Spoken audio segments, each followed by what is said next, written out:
want to deal today with the question of how do you experience forgiveness in your elder life? I've never had a difficult time forgiving other people for the hurts they've caused me. I think it's because when people have hurt me and they ask for forgiveness, it tells me that they know the pain that they have caused. And it's not difficult sometimes when people understand how they've affected you to be able to let go of that, to forgive them.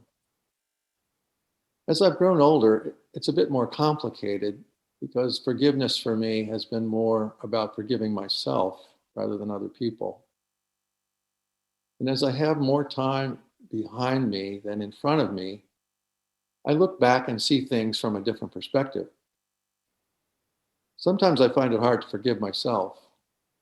I think about the choices that I made, or sometimes the choices that I haven't made.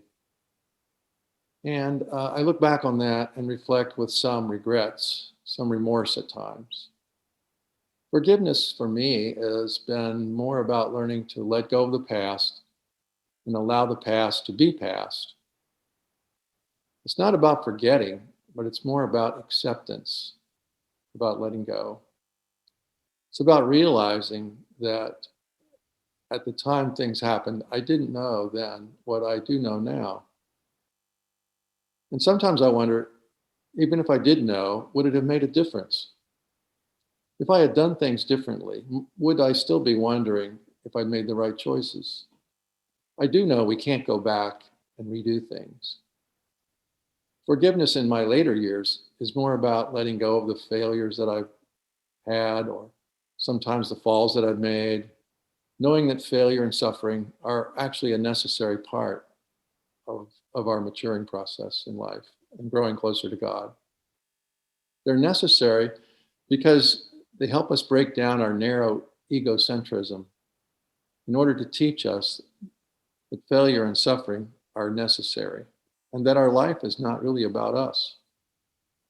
Forgiveness for me is about setting myself and others free and unbinding them. It's so important as we age in order to find peace in our life. I know that God is a loving God, and I know that God forgives us, and I know that He forgives me personally. I'm realizing that forgiveness is really everything. I believe that God does not want me to be perfect, but rather to accept that I am not perfect and to be okay with it. And that's what forgiveness means at this point in my life.